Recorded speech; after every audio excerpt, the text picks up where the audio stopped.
Subscribe कीजिए हमारा channel crazy GK trick और लेटेस्ट वीडियो नोटिफिकेशन के लिए इस बेल आइकन को दबाएं। नमस्कार दोस्तों।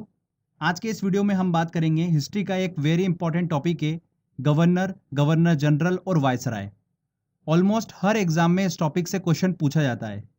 हालांकि ये टॉपिक थोड़ा कंफ्यूजिंग जरूर है, पर मैं आपको सबसे इजी वे में इस टॉपिक को समझाऊंगा। ध्यान दें, जितना मैं आपको बताऊंगा आपको उतना ही याद रखना है, क्योंकि पढ़ने के लिए तो बहुत ज़्यादा है, आप कंफ्यूज हो जाएंगे। इस टॉपिक को हम देखिए दोस्तों दो वीडियो में कवर करेंगे। पहले वीडियो में गवर्नर, बंगाल के गवर्नर जनरल और भारत के गवर्नर जनरल को हम अच्छे से डिस्कस करेंगे। सेकेंड वीडियो में हम बात करेंगे सभी वायसराय के बारे में। क्लियर? वीडियो स्टार्ट करने से पहले एक एडवाइस देता हूं, आप गवर्नर, गवर्नर जनरल या वायसराय के नाम याद करने पे फोकस मत करिएगा, उनके काम से उनका नाम याद करने की कोशिश करिएगा। ओके? क्योंकि एग्जाम में उनके समय काल में हुई एक्टिविटी से संबंधित क्वेश्चन पूछे जाते हैं। ये आप चीज़ ध्यान रखिएगा। देखिए फ्रेंड्स, मैं आपको थोड़ा इजी कर देता हूँ। किन किन गवर्नर, बंगाल के गवर्नर जनरल या भारत के गवर्नर जनरल पर आपको सबसे ज़्यादा फोकस करना है, मैं आपको नाम बता देता हूँ। Robert Clive, Warren Hasting, Cornwallis, Wellesley, Lord Hastings, William Bentinck, Metcalfe, Dalhousie और कैनिंग। इन नामों पर आपको सबसे ज़्यादा फोकस करना है। ठीक है? इनके समय काल में हुई एक्टिविटी आपको अच्छे से समझना है। देखिए फ्रेंड्स, पहली पहली बार अगर आप इस टॉपिक को पढ़ रहे हो तो थोड़ा आपके लिए डिफिकल्ट जरूर होगा, पर इस लेक्चर को आप अगर 3 से 4 बार अच्छे से देख लेंगे और क्वेश्चन आंसर टेस्ट की प्रैक्टिस कर लेंगे तो आपके लिए टॉपिक बहुत ही ईजी हो जाएगा। देखिए, स्टोरी स्टार्ट होती है 1600 ईस्वी से। अंग्रेजों ने भारत के साथ व्यापार करने के उद्देश्य से ईस्ट इंडिया कंपनी की स्थापना करी थी। कब करी थी? 1600 ईस्वी में। और उस समय दिल्ली पर मुगल बादशाह जहांगीर का शासनकाल हुआ करता था। ब्रिटिश ईस्ट इंडिया कंपनी ने भारत में व्यापार करने के लिए जहांगीर से अनुमति मांगी और जहांगीर ने उनको अनुमति दे दी और अंग्रेजों ने भारत में व्यापार करना क्या कर दिया? शुरू कर दिया। आगे चलकर 1757 में ब्रिटिश लोगों ने बंगाल पर आक्रमण किया, जो कि आप सभी को पता ही है, प्लासी के युद्ध के नाम से जाना जाता है वो युद्ध। इस तरह से अंग्रेजों ने अपना शासन क्या करा? बंगाल पर भी स्थापित कर लिया। ये युद्ध ब्रिटिश सरकार ने रॉबर्ट क्लाइव के नेतृत्व में लड़ा था, इसलिए ब्रिटिश ईस्ट इंडिया कंपनी के भारत में संचालन करने हेतु बंगाल का पहला गवर्नर किसको बना दिया? रॉबर्ट क्लाइव को बना दिया। तो भारत में नियुक्त होने वाला बंगाल का पहला गवर्नर कौन बना दोस्तों? रॉबर्ट क्लाइव बना। वर्ड को ध्यान से समझिएगा, मैंने बोला है बंगाल का पहला गवर्नर। ओके? कौन था? रॉबर्ट क्लाइव था। तो चलिए, डिटेल में स्टडी करने से पहले एक मैं आपको ओवरव्यू दे देता हूं कि किस तरीके से हम लेक्चर को आगे समझेंगे। 1757 से लेकर 1772 तक ब्रिटिश सरकार का जो सर्वोच्च पद हुआ करता था वो बंगाल के गवर्नर के नाम से जाना जाता था। आगे चलकर 1773 में रेगुलेटिंग एक्ट आया। उसके बाद से ब्रिटिश सरकार का सर्वोच्च पद बंगाल के गवर्नर जनरल के नाम से जाने लगा था 1773 के बाद से। इसके बाद 1833 में चार्टर्ड एक्ट आया। ब्रिटिश सरकार का सर्वोच्च पद जो था बंगाल के गवर्नर जनरल की बजाय भारत के गवर्नर जनरल के नाम से जाने लगा। तो फ्रेंड्स ध्यान रखिएगा। फिर आगे चलकर 1858 से इसे बदलकर वायसराय कर दिया गया और जब भारत 1947 में आज़ाद हुआ उसके बाद से वायसराय की पदवी को हटा दिया गया और उसके स्थान पर फिर से गवर्नर जनरल के पद को अपनाया गया था, जब तक कि भारत का संविधान लागू हुआ। तो फ्रेंड्स, ये मैंने आपको एक ओवरव्यू दिया है, इसलिए बताया मैंने आपको कि हम आगे किस तरीके से स्टडी करेंगे, आपके लिए बहुत ईजी हो जाएगा। तो चलिए एक एक करके हम सभी जितने भी इंपॉर्टेंट पॉइंट्स हैं उन सभी को डिस्कस करेंगे समय काल के अकॉर्डिंग। तो सबसे पहले मैंने आपको बताया था बंगाल का पहला गवर्नर कौन बना था? रॉबर्ट क्लाइव बना था। तो उसी के समय काल से हम स्टार्ट करते हैं। रॉबर्ट क्लाइव ने अपने शासनकाल के दौरान द्वैत शासन मतलब डायआर्की व्यवस्था को लागू किया था। द्वैत शासन क्या होता है? देखिए, जब किसी भी स्थान पर शासन व्यवस्था जो होती है वो दो शासक के हाथों में हो तो उसे क्या बोलते हैं? डायआर्की व्यवस्था या फिर द्वैत शासन कहा जाता है। भारत इसका सबसे अच्छा एग्जाम्पल है। देखिए, भारत में शासन व्यवस्था दो हाथों में है, केंद्र सरकार और राज्य सरकार। भारत के हित के विषय केंद्र सरकार के पास में, जैसे ट्रांसपोर्ट, करेंसी, ये सारे विषय जो होते हैं वो केंद्र सरकार के अंतर्गत आते हैं। स्वास्थ्य, पुलिस, शिक्षा, ये सभी विषय जो है ये राज्य सरकार के अधीन आते हैं। तो भारत में डायआर्की सिस्टम है। तो रॉबर्ट क्लाइव ने भी इसी सिस्टम को लागू किया था। तो रॉबर्ट क्लाइव के समय काल में प्रशासन जो था वो बंगाल का नवाब चलाता था और भू राजस्व, सैनिक संरक्षण, ये सभी जो थे ये ईस्ट इंडिया कंपनी के हाथों में थे। आगे चलकर देखिए रॉबर्ट क्लाइव के बाद में वेरेल्स्ट अगले गवर्नर बने, उसके बाद कर्टियर और उसके बाद 1772 में वॉरेन हेस्टिंग बंगाल के गवर्नर बने। तो हमको वॉरेन हेस्टिंग का समयकाल अच्छे से समझना है। देखिए बहुत ही इंपॉर्टेंट है, क्वेश्चन बनता है यहाँ से, ध्यान रखिएगा। इसके समयकाल में 1773 में रेगुलेटिंग एक्ट आया। इसी एक्ट के तहत बंगाल के गवर्नर का नाम बदलकर क्या रख दिया गया, बंगाल के गवर्नर जनरल रख दिया गया। क्लियर? तो ध्यान रखिएगा वॉरेन हेस्टिंग जो था वो आखिरी बंगाल का गवर्नर और पहला बंगाल का गवर्नर जनरल बना था। कौन? Warren Hasting. रेगुलेटिंग एक्ट क्या था, देखिए मैं आपको सिंपल लैंग्वेज में बता देता हूं। इसका मेन उद्देश्य ये था कि ईस्ट इंडिया कंपनी जो भारत में कार्य कर रही थी उसके कार्यों को नियंत्रित करना, संसदीय प्रणाली को स्थापित करना और राजनीतिक कार्यों को मान्यता देना, यह रेगुलेटिंग एक्ट का मेन उद्देश्य था। साथ ही इसी एक्ट के तहत 1774 में कलकत्ता में सबसे पहले सुप्रीम कोर्ट की स्थापना की गई थी। कहां पर की गई थी? कलकत्ता में की गई थी। ध्यान रखिएगा friends, very very important point है। और इसकी पहली न्यायाधीश कौन थी? एलिजा इम्पे थी। इसी के समयकाल में सर विलियम जोन्स ने एशियाटिक सोसाइटी ऑफ बंगाल की स्थापना की। साथ ही भारत का पहला समाचार पत्र द बंगाल गजट का प्रकाशन भी इसी के समयकाल में हुआ था। वॉरेन हेस्टिंग के समयकाल में ही हुआ। इन्हीं के शासनकाल में पिट्स इंडिया एक्ट पारित हुआ था। पिट्स इंडिया एक्ट क्या था? जो रेगुलेटिंग एक्ट आया था 1773 में, उसकी कमजोरियों को दूर करने के लिए और अंग्रेजों की हितों की रक्षा करने के लिए 1784 में ब्रिटिश संसद ने पिट्स इंडिया एक्ट पारित किया था। पिट्स इंडिया एक्ट के तहत इंग्लैंड में एक नियंत्रण बोर्ड की स्थापना की गई थी। वॉरेन हेस्टिंग को पिट्स इंडिया एक्ट जो था बिल्कुल भी पसंद नहीं आया था, जिसके विरोध में उन्होंने इस्तीफा दे दिया था और इंग्लैंड चले गए थे। वहां जाने पर उन पर ब्रिटिश पार्लियामेंट ने महाभियोग चलाया, पर कुछ समय बाद ब्रिटिश संसद ने उन्हें सभी आरोपों से मुक्त कर दिया था। तो ये पॉइंट ध्यान रखिएगा, एग्जाम में पूछ लिया गया था ये वाला पॉइंट। आगे चलकर देखिए अगले बंगाल के गवर्नर जनरल कौन बने थे? लॉर्ड कॉर्नवालिस बने। इनका भी समयकाल बहुत ही इंपॉर्टेंट है, चलिए हम अच्छे से डिस्कस करते हैं। लॉर्ड कॉर्नवालिस की बात करते हैं तो भारत में सिविल सेवा और पुलिस का जनक किसे कहा जाता है? लॉर्ड कॉर्नवालिस को ही कहा जाता है। इसने अपने समयकाल में 3 प्रमुख काम करे थे। चलिए हम डिस्कस कर लेते हैं। पहला आता है सिविल सेवा। लॉर्ड कॉर्नवालिस ने ही सिविल सेवा की नींव रखी थी, इसीलिए लॉर्ड कॉर्नवालिस को भारत में सिविल सेवा का जनक कहा जाता है। सिविल सेवा के अधीन उच्च पदों की नियुक्ति कौन करता था? कंपनी के कानून के द्वारा की जाती थी। एक इंपॉर्टेंट चीज ध्यान रखिएगा, सिविल सेवा के अधीन उच्च पदों की नियुक्ति हेतु प्रतियोगिता परीक्षा की शुरुआत जो हुई थी वो आगे चलकर मैं आपको बताऊंगा लॉर्ड डलहौजी के समयकाल में हुई थी। ये एग्जाम में क्वेश्चन पूछ लेते हैं, तो दोनों में कंफ्यूज मत होइएगा। सिविल सेवा का जनक किसे कहा जाता है? लॉर्ड कॉर्नवालिस को कहा जाता है। और सिविल सेवा के अधीन जितने भी उच्च पद थे उनकी नियुक्ति हेतु प्रतियोगिता परीक्षा की शुरुआत जो करी थी वो किसके समयकाल में हुई थी? लॉर्ड डलहौजी के समयकाल में हुई थी। तो ध्यान रखिएगा ये दोनों चीज बहुत ही इंपॉर्टेंट है। तो फ्रेंड्स सिविल सेवा का जनक किसे कहा जाता है? लॉर्ड कॉर्नवालिस को कहा जाता है। ओके, सेकंड देखिए चीज इनके समयकाल में क्या हुआ था, प्रमुख काम, पुलिस व्यवस्था की शुरुआत हुई थी। लॉर्ड कॉर्नवालिस ने प्रत्येक जिले में पुलिस थाने की स्थापना की और कुछ पुलिस कर्मियों को भी नियुक्त किया था।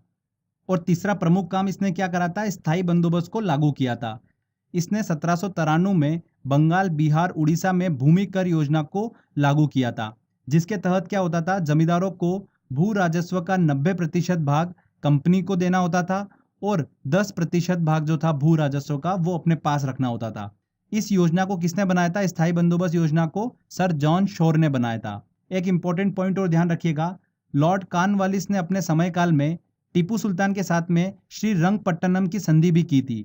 श्रीरंगपट्टनम जो जगह है ये मैसूर से 9 किलोमीटर दूर कावेरी नदी के टापू पर स्थित है। कॉर्नवालिस ने इस किले की क्या करी थी? घेराबंदी करवाई थी। उस समय पर इस किले पर राज कौन करता था? हैदर अली और उसका पुत्र टीपू सुल्तान इस पर राज किया करते थे, शासन किया करते थे। 1792 ईस्वी में इस घेराबंदी का अंत जो हुआ था वो अंग्रेजों के साथ एक संधि कर हुआ था। तो संधि जो हुई थी वो टीपू सुल्तान और कॉर्नवालिस के बीच में हुई थी और यही संधि क्या कहलाई थी? श्रीरंगपट्टनम की संधि कहलाई थी। तो ध्यान रखिएगा श्रीरंगपट्टनम की संधि जो थी वो लॉर्ड कॉर्नवालिस के समयकाल में हुई थी। इसी के साथ में तीसरा जो एंग्लो मैसूर युद्ध था वो समाप्त हुआ था। अब ये एंग्लो मैसूर युद्ध क्या है ये मैं आपको आगे समझाने वाला हूँ। लॉर्ड कॉर्नवालिस के बाद में देखिए अगला गवर्नर जनरल कौन बना था? सर जॉन शोर बने थे। 1793 से लेकर 98 तक इनका समयकाल चला। इनके समयकाल में सिर्फ एक ही चीज आपको ध्यान रखनी है, खारदा का युद्ध हुआ था। ठीक है। और ये खारदा का युद्ध जो हुआ था ये मराठों और निजाम के बीच में हुआ था। इसको याद रखने का एक तरीका मैं आपको बता देता हूँ। देखिए खारदा में देखिए वर्ड जो आ रहा है स्टार्टिंग का खर खर, ठीक है। और खर खर की आवाज़ जो होती है उससे क्या होता है, शोर होता है हमेशा, तो उससे आप इसको इजीली याद रख सकते हैं, ठीक है। तो खारदा का युद्ध जब भी आएगा तो खरकर साउंड आपको वहां पर दिमाग में आएगा, और खरकर से क्या होता है, शोर होता है। तो सर जॉन शोर के समय काल में खारदा का युद्ध हुआ था मराठों और निजाम के बीच में। इसके बाद में बंगाल के अगले गवर्नर जनरल कौन बने थे, लॉर्ड वेलेजली बने। इनका समयकाल भी बहुत ही इंपॉर्टेंट है, यहाँ से भी एग्जाम में क्वेश्चन बन जाता है। देखिए लॉर्ड वेलेजली के समयकाल की बात करते हैं तो इसे बंगाल के शेर के नाम से जाना जाता था। इनके समयकाल में जो प्रमुख घटनाएं हुई वो कौन कौन सी थी, सायक संधि प्रणाली, बसीन की संधि, चौथा एंग्लो मैसूर युद्ध, और इन्होंने प्रेस पर प्रतिबंध लगाया था। तो ये 4 प्रमुख घटनाएं थी। एक एक करके चलिए सबको हम अच्छे से समझते हैं। लॉर्ड वेलेजली ने भारत में फ्रांसीसियों के भय को समाप्त करने हेतु सायक संधि प्रणाली की शुरुआत करी थी। अगर बात करते हैं कि भारत में सबसे पहले सायक संधि प्रणाली की शुरुआत किसने करी थी, तो वो किसने करी थी, फ्रांसीसी गवर्नर डुप्ले ने करी थी।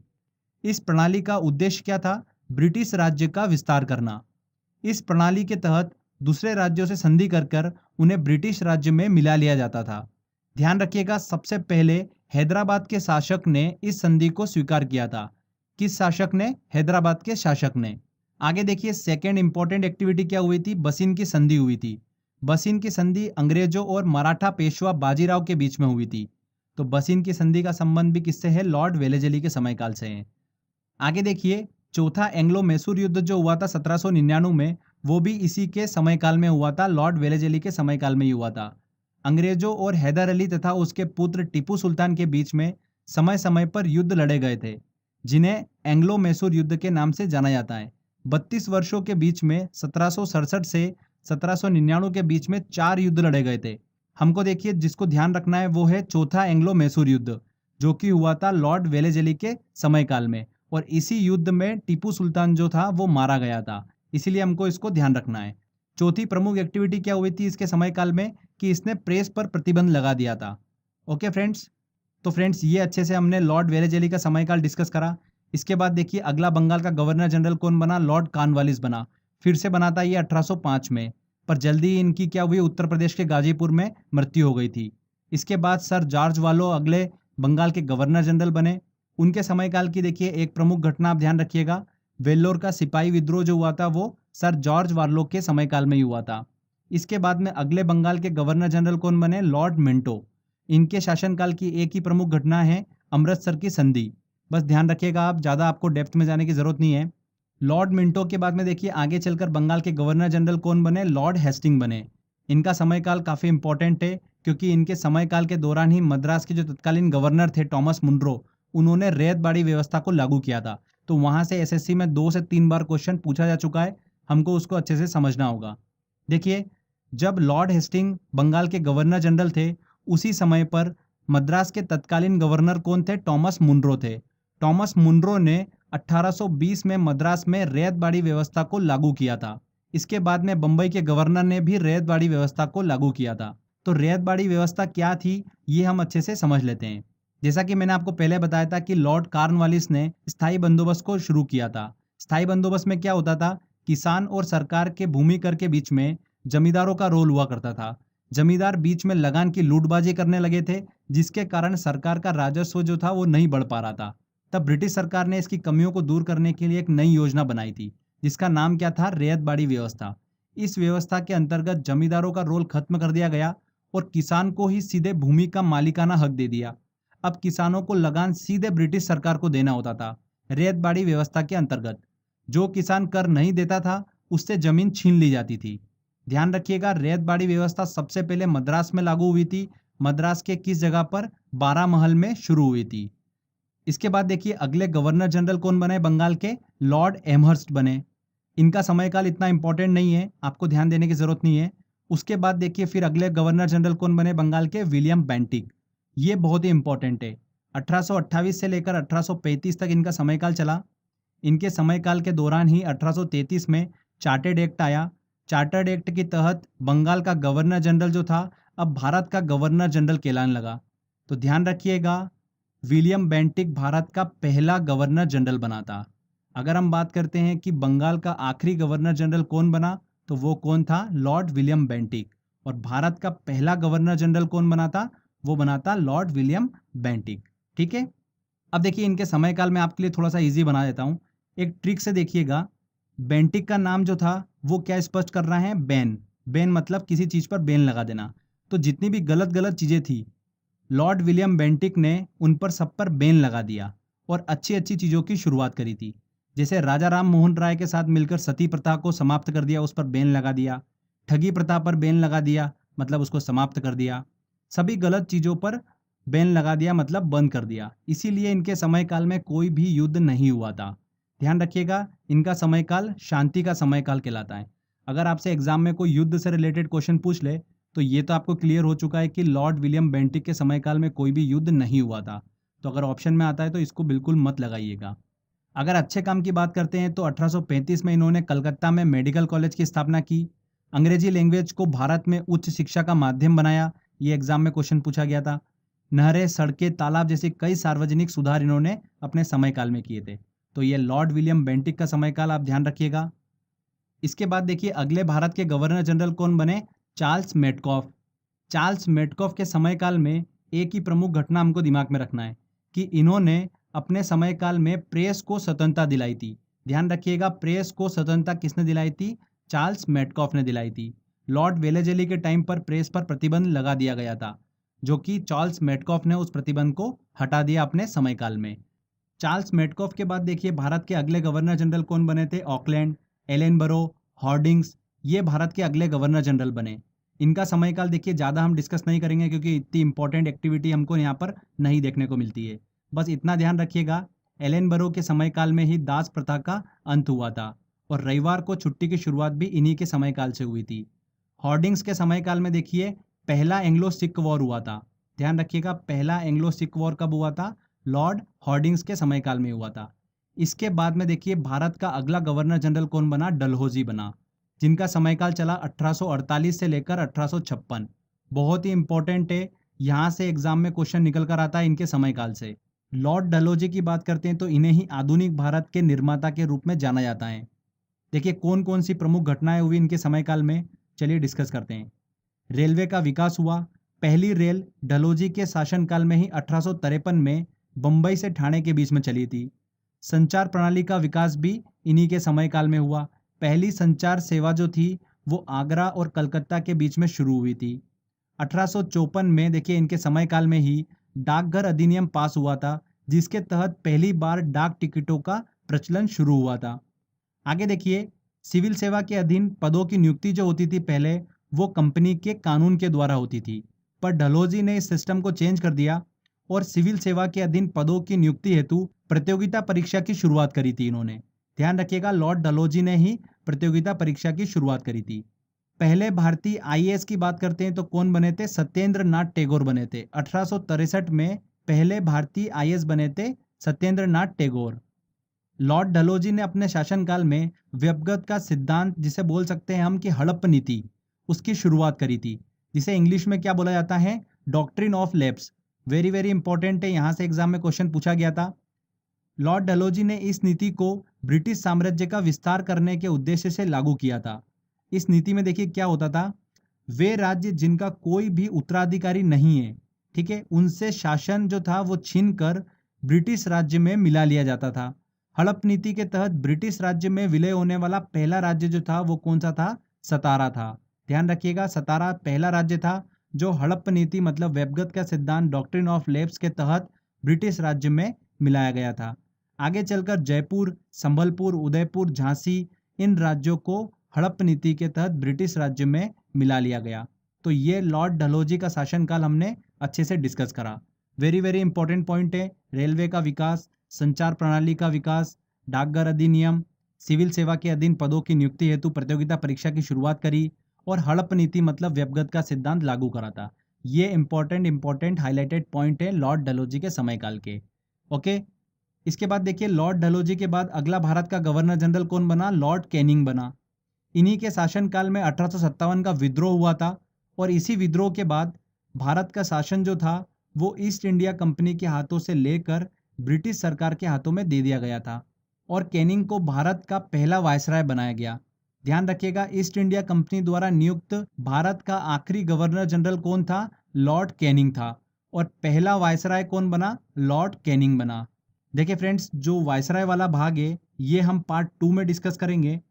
इस लेक्चर में देखिए पार्ट 1 में हमने क्या क्या डिस्कस करा, बंगाल के गवर्नर जनरल और भारत के गवर्नर जनरल, इन तीनों सेक्शन को हमने अच्छे से डिस्कस करा है। बहुत ही ईजी लैंग्वेज में मैंने आपको बताया है। आई होप आपको अच्छे से समझ में आया होगा। चलिए फ्रेंड्स, अब बारी है टेस्ट लगाने की। अच्छे से आपने इस थ्योरी को देखा होगा तो क्वेश्चंस आप बड़ी आसानी से लगा पाएंगे। जो भी प्रीवियस ईयर एग्जाम में क्वेश्चन पूछे गए हैं वो सारे क्वेश्चन हम इस टेस्ट में सॉल्व करते हैं। चलिए टेस्ट की ओर चलते हैं। देखिए दोस्तों, पहला क्वेश्चन है, भारत में राजस्व एकत्रित करने के लिए स्थायी प्रणाली की शुरुआत किसने की थी? स्थायी बंदोबस्त, स्थायी प्रणाली की शुरुआत किसने करी थी? लॉर्ड कॉर्नवालिस ने करी थी। B answer. ब्रिटिश शासन के दौरान मद्रास में रैयतबाड़ी प्रणाली की शुरुआत करने वाला कौन था? मद्रास में रैयतबाड़ी प्रणाली की शुरुआत किसने करी थी? थॉमस मुनरो ने करी थी। और सबसे पहले रैयतबाड़ी प्रणाली की शुरुआत भी मद्रास में ही हुई थी। ओके, यहाँ पर सी आंसर सही होगा। बंगाल का पहला गवर्नर जनरल था, बंगाल का पहला गवर्नर जनरल कौन बना था? वॉरेन हेस्टिंग बना था। चलिए अगला क्वेश्चन लेते हैं। किस भारतीय राज्य पर कब्जा करने के लिए राज्य हड़प नीति को नहीं अपनाया गया? देखिए फ्रेंड्स, सतारा बिल्कुल हड़प नीति के तहत इसको ब्रिटिश साम्राज्य में मिलाया था। उदयपुर, झांसी, इन तीनों को हड़प नीति के थ्रू ब्रिटिश साम्राज्य में मिलाया गया था। पर पंजाब को देखिए हड़प नीति के द्वारा ब्रिटिश साम्राज्य में नहीं मिलाया गया था। मैंने आपको बताया था एंग्लो सिख वॉर हुआ था, तो पंजाब को सेकेंड एंग्लो सिख वॉर के बाद में ब्रिटिश साम्राज्य में मिला लिया गया था। तो यहाँ पर डी आंसर बिल्कुल सही होगा। ईस्ट इंडिया कंपनी का अंतिम गवर्नर जनरल और क्राउन के अधीन पहला वायसराय कौन था? कौन बना था? लॉर्ड कैनिंग बने थे। एक खुली प्रतियोगिता परीक्षा के माध्यम से इंडियन सिविल सर्विस में भारतीयों के प्रवेश को निम्नलिखित में से किसने संभव बनाया था? किसने बनाया था? लॉर्ड डलहौजी ने।